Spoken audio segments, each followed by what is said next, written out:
எங்க வீட்டுக்கு பின்னாடி இருக்கிற தோட்டத்துல 5 தென்னை மரம் நட்டிருந்தாங்க. ஒவ்வொன்றா வண்டு தாக்கி செத்து போய்க்கிட்டே இருந்தது.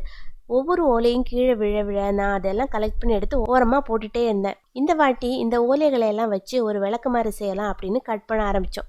நானும் அம்மாவும் பாப்பாவும் தோட்டத்துக்கு போய் ஓலைகளை எல்லாம் கலெக்ட் பண்ணி கொண்டு வந்து சீவறதுக்காக உட்காந்துட்டோம்.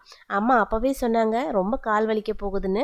நான் தான், என்ன பெரிய இந்த வேலையா, உட்காந்து தானே பண்ண போறோம், பார்த்துக்கலாம் அப்படின்ட்டு. அம்மா சின்ன வயசுல இது செய்யும்போது நான் கூடவே உட்காந்து அம்மாக்கு கொஞ்சம் ஹெல்ப் பண்ணியிருக்கேன். என்னை மாதிரியே இன்னொருத்தையும் ஏதோ இன்ஸ்பயர் ஆயிட்டு இருக்கா. நாங்க கலெக்ட் பண்ணிட்டு வந்த ஓலைகளை எல்லாம் வச்சு 2 விளக்குமாறு செஞ்சோம். அம்மா சொன்ன மாதிரி இது ரொம்ப ஈஸியான ஜாப் இல்ல.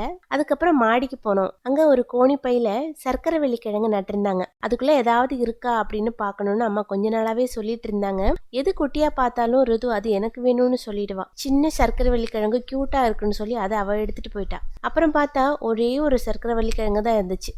இது ஒரு பிளாஸ்டிக் கோணிப்பைக்குள்ள தான் நட்டிருந்தாங்க. இதை நான் ரெக்கமெண்ட் பண்ணவே மாட்டேன். ஏன்னா கொஞ்ச நாள் கழிச்சு இந்த பிளாஸ்டிக் கோணிப்பை பார்ஷியலா டீகிரேட் ஆக ஆரம்பிக்கும். அந்த டீகிரேட் ஆன பிளாஸ்டிக் எல்லாம் நம்ம மண்ணோட கலக்கும். நாளடைவுல அது மைக்ரோ பிளாஸ்டிக்கா மாறி நம்ம உடம்புக்குள்ளேயே போகும். ஸோ சீக்கிரமா இத்து போகாத பிளாஸ்டிக்கா சூஸ் பண்ணி நம்ம செடி வைக்கிறது ரொம்பவே நல்லது. நாங்க வச்சிருந்த காலிஃபிளவர் எல்லாம் அழகா வளர்ந்து வந்துகிட்டே இருக்கு. இதுல பூச்சி தாக்குதலும் சில நேரங்கள்ல இருக்கும். இது அப்பாவோட ஆர்கிட் செடி.